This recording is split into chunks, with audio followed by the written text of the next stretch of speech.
to the global dairy sector. So once again, as I thank Honorable Prime Minister on behalf of everyone present here, I now request Honorable Prime Minister Modi ji for his inaugural address.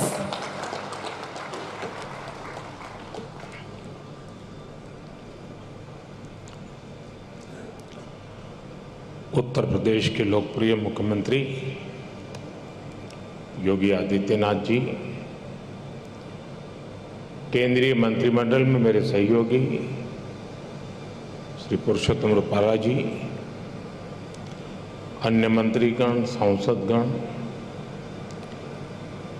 International dairy federation के अध्यक्ष pre बजाले जी, IDF के DG Caroline Hammond जी, यहाँ उपस्थित अन्य महानुभावी, देवी और सज्जनों, मुझे खुशी है कि आज डेयरी सेक्टर के दुनिया भर के एक्सपर्ट्स और इनोवेटर्स भारत में एकजुट हुए हैं।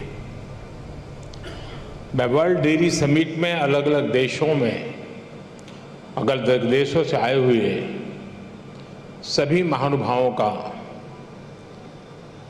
भारत के कोटि कोटि पशुओं की तरफ से, भारत के कोटि कोटि नागरिकों की तरफ से, भारत सरकार की तरफ से हृदय से बहुत बहुत स्वागत करता हूं। डेयरी सेक्टर का सामर्थ्य न सिर्फ ग्रामीण अर्थव्यवस्था को गति देता है, बल्कि ये दुनिया भर में करोड़ों लोगों की आजीविका का भी प्रमुख साधन है। मुझे विश्वास है ये समिट आइडियाज, टेक्नोलॉजी, एक्सपर्टाइज और डेयरी सेक्टर से जुड़ी परंपराओं के स्तर पर एक दूसरे की जानकारी बढ़ाने और एक दूसरे से सीखने में बहुत बड़ी भूमिका निभाएगी। साथियों, आज का ये आयोजन ऐसे समय में हो रहा है जब भारत ने अपनी आजादी के 75 वर्ष पूरे किए हैं। ये भी संयोग है कि आज के इस आयोजन से भारत के 75 लाख से ज्यादा डेयरी किसान भी टेक्नोलॉजी के माध्यम से इस कार्यक्रम में हमारे साथ जुड़े हुए हैं। इस तरह की समिट के लिए और उसमें लास्ट माइल बेनिफिशियरी हमारे ऐसे ही किसान भाई बहन होते हैं। मैं वर्ल्ड डेयरी समिट में अपने किसान साथियों का भी स्वागत करता हूं, उनका अभिनंदन करता हूं। साथियों, पशुधन और दूध से जुड़े व्यवसाय भारत की हजारों वर्ष पुरानी संस्कृति का अभिन्न हिस्सा रहा है। हमारी इस विरासत ने भारत के डेयरी सेक्टर को कुछ विशेषताओं से सशक्त कर दिया है। इस समिट में दूसरे देशों से जो एक्सपर्ट आए हैं, मैं उनके सामने इन विशेषताओं का विशेष रूप से उल्लेख करना चाहता हूं। साथियों, विश्व के अन्य विकसित देशों से अलग भारत में डेयरी सेक्टर की असली ताकत छोटे किसान है।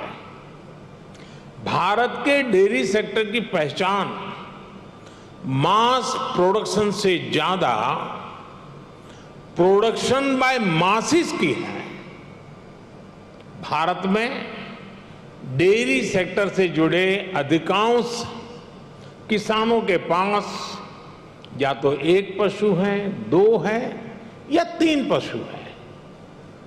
इन्हीं छोटे किसानों के परिश्रम और उनके पशुधन की वजह से आज भारत पूरे विश्व में सबसे ज्यादा दुग्ध उत्पादन करने वाला देश है।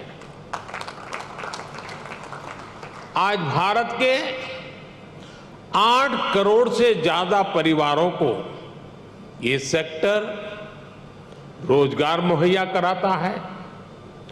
भारत के डेयरी सेक्टर की यूनिकनेस आपको अन्य जगह पर शायद ही कभी कहीं मिल जाए।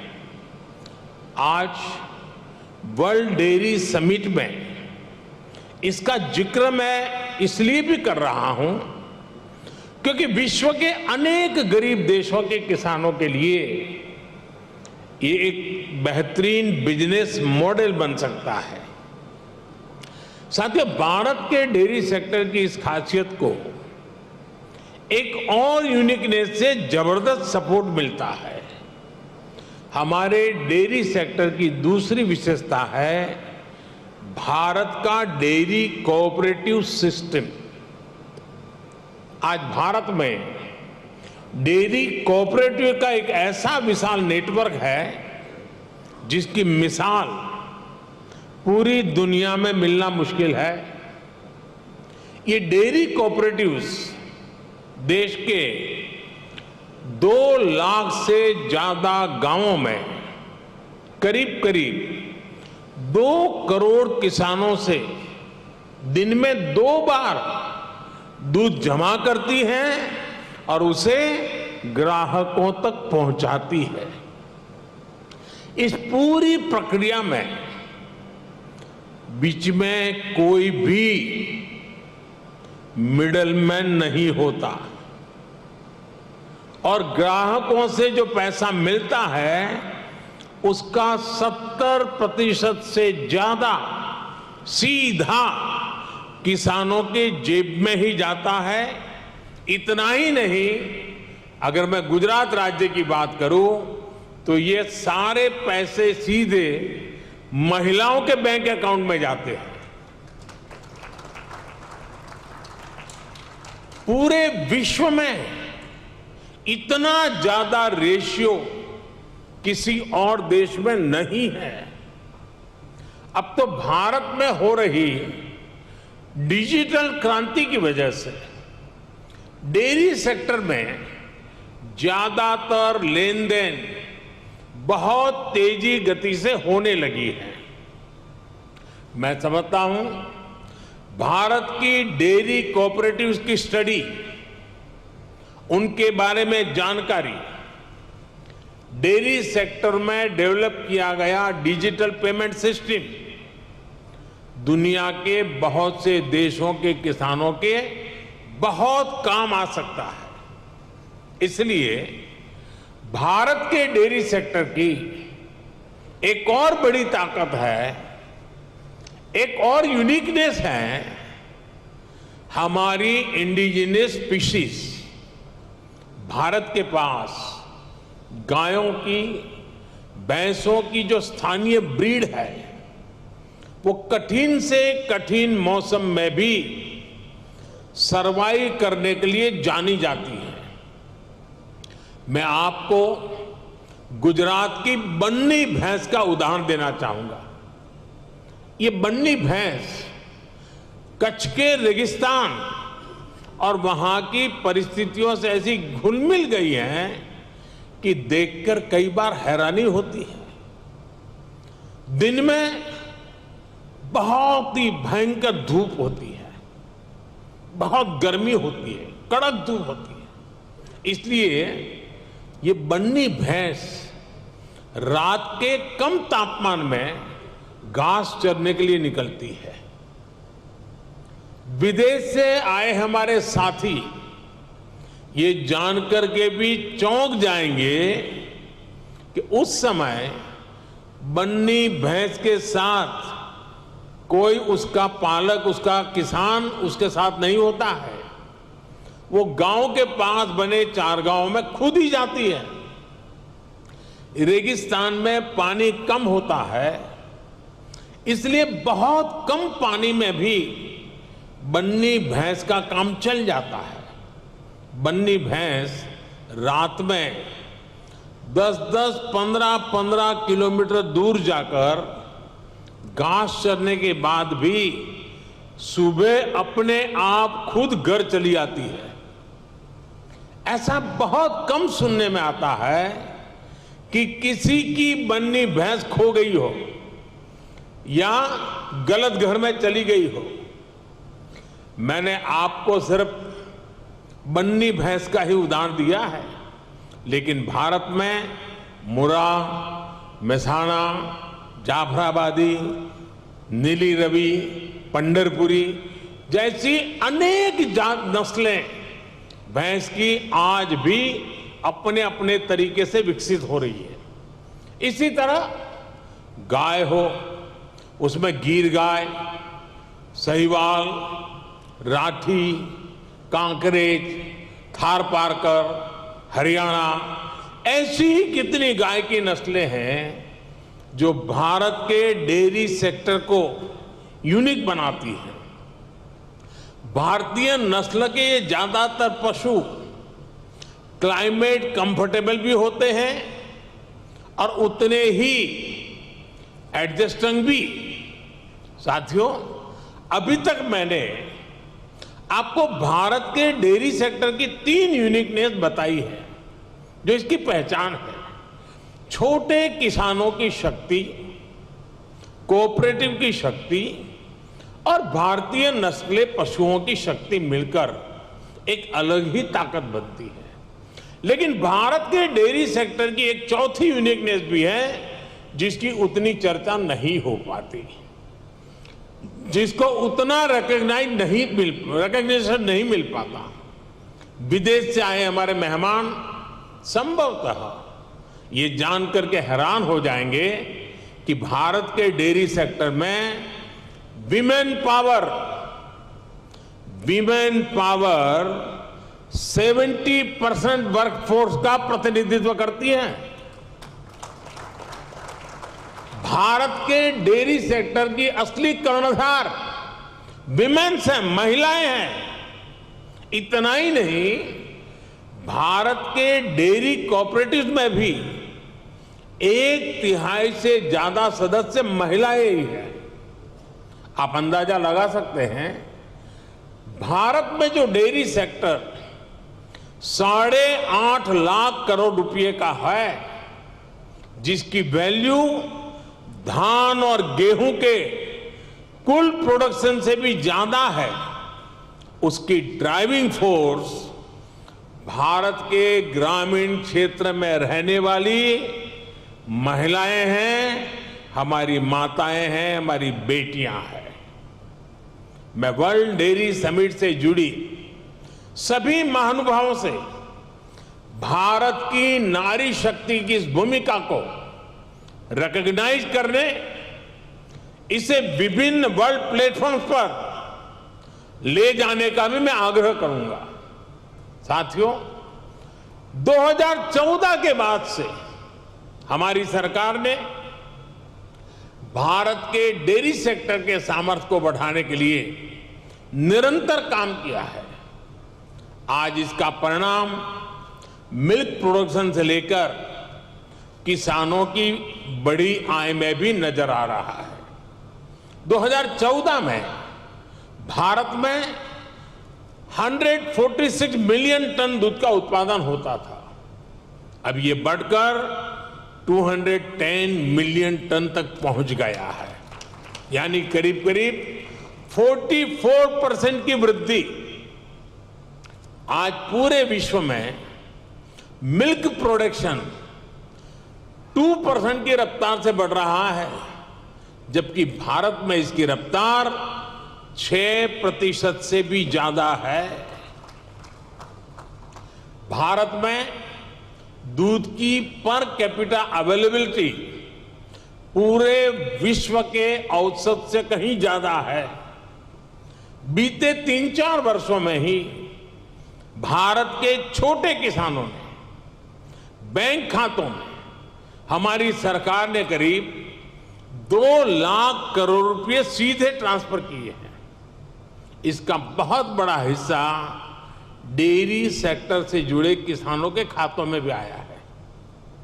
साथियों, आज हमारा फोकस देश में एक संतुलित डेयरी इकोसिस्टम के निर्माण पर है। एक ऐसा इकोसिस्टम जिसमें हमारा ध्यान दूध और उससे जुड़े उत्पादों की क्वालिटी पर तो है ही, बल्कि दूसरी चुनौतियों के समाधान पर भी है। किसान को अतिरिक्त आय, गरीब का सशक्तिकरण, स्वच्छता, केमिकल फ्री खेती, क्लीन एनर्जी और पशुओं की केयर, ये सभी आपस में जुड़े हुए हैं। यानी हम डेयरी सेक्टर को, पशुपालन को भारत के गांवों में ग्रीन और सस्टेनेबल ग्रोथ का बहुत बड़ा माध्यम बना रहे हैं। राष्ट्रीय गोकुल मिशन, गोवर्धन योजना, डेयरी सेक्टर का डिजिटाइजेशन और पशुओं का यूनिवर्सल वैक्सीनेशन, इसी दिशा में हो रहे प्रयास है। इतना ही नहीं, भारत ने जो सिंगल यूज प्लास्टिक बंद करने का जो अभियान चलाया है, वह एनवायरमेंट की दृष्टि से तो महत्व का है ही, लेकिन जो भी जीव दया में विश्वास करते हैं, जो पशुधन में उसके कल्याण में विश्वास करते हैं, उनको मालूम है कि प्लास्टिक पशुओं के लिए कितना खतरनाक बनता जा रहा है, गाय और भैंस के लिए कितना खतरनाक बनता जा रहा है। उस सिंगल यूज प्लास्टिक को भी बंद करने का, खत्म करने का हमने बहुत लगातार प्रयास आरंभ किया है। साथियों, भारत के डेयरी सेक्टर का जितना बड़ा स्केल है, उसे साइंस के साथ जोड़कर और विस्तार दिया जा रहा है। भारत डेयरी पशुओं का सबसे बड़ा डेटाबेस तैयार कर रहा है। डेयरी सेक्टर से जुड़े हर पशु की टैगिंग हो रही है। आधुनिक टेक्नोलॉजी की मदद से हम पशुओं की बायोमेट्रिक पहचान कर रहे हैं। हमने इसे नाम दिया है पशु आधार। पशु आधार के जरिए पशुओं की डिजिटल आइडेंटिफिकेशन की जा रही है, जिससे उनकी सेहत पर नजर रखने के साथ साथ डेयरी प्रोडक्ट से जुड़े मार्केट को विस्तार देने में मदद मिलेगी। साथियों, आज भारत का बहुत बड़ा फोकस पशुपालन के क्षेत्र में उद्यमशीलता को, एंटरप्राइज को बढ़ावा देने पर भी है। डेयरी सेक्टर से जुड़े छोटे किसानों की ताकत को हम फार्मर प्रोड्यूसर ऑर्गेनाइजेशंस और महिलाओं के सेल्फ हेल्प ग्रुप के माध्यम से एकजुट कर रहे हैं। इनको बड़ी मार्केट फोर्स बना रहे हैं।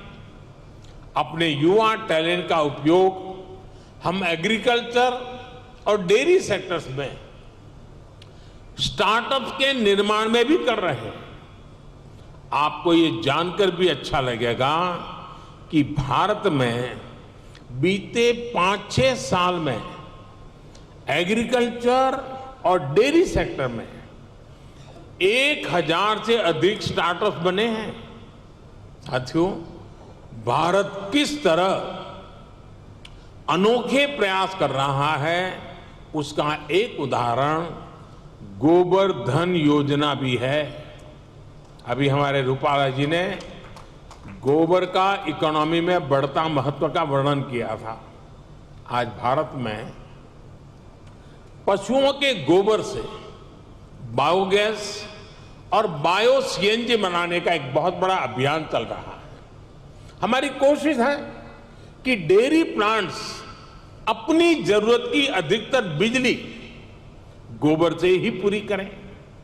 इससे किसानों को गोबर का भी पैसा मिलने का रास्ता बन रहा है। इस प्रक्रिया में जो ऑर्गेनिक खाद बनती है, उससे किसानों को खेती के लिए एक सस्ता माध्यम मिल जाएगा। इससे खेती की लागत भी कम होगी और मिट्टी भी सुरक्षित रहेगी। भारत में आज नेचुरल खेती पर, नेचुरल फार्मिंग पर भी अभूतपूर्व बल दिया जा रहा है, जिसमें पशुओं की बहुत बड़ी भूमिका है।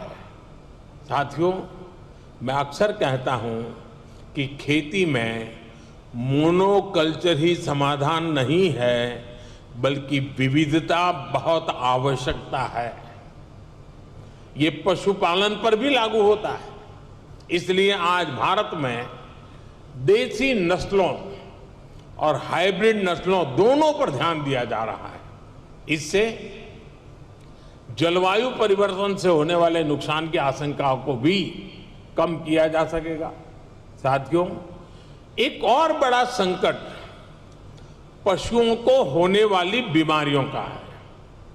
पशु जब बीमार होता है तो एक किसान के जीवन को प्रभावित करता है, उसकी आय को प्रभावित करता है। ये पशुओं की क्षमता, उसके दूध और इससे जुड़े दूसरे उत्पादों की क्वालिटी पर भी असर डालता है। इसलिए भारत में हम पशुओं के यूनिवर्सल वैक्सीनेशन पर भी बल दे रहे हैं। हमने संकल्प लिया है कि 2025 तक हम 100% पशुओं को फूट एंड माउथ डिसीज और ब्रुसेलोसिस की वैक्सीन लगाएंगे। हम इस दशक के अंत तक इन बीमारियों से पूरी तरह से मुक्ति का लक्ष्य लेकर चल रहे हैं। साथियों, आज आपके बीच चर्चा करते हुए मैं डेयरी सेक्टर के सामने आई सबसे ताजा चुनौती का भी जिक्र करूंगा।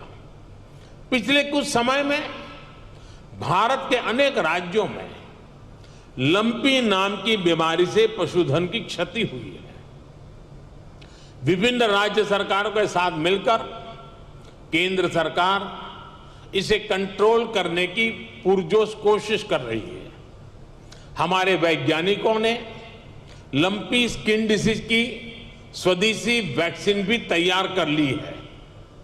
वैक्सीनेशन के अलावा जांच में तेजी लाकर पशुओं की आवाजाही पर नियंत्रण रखकर उस बीमारी को काबू करने की कोशिश की जा रही है।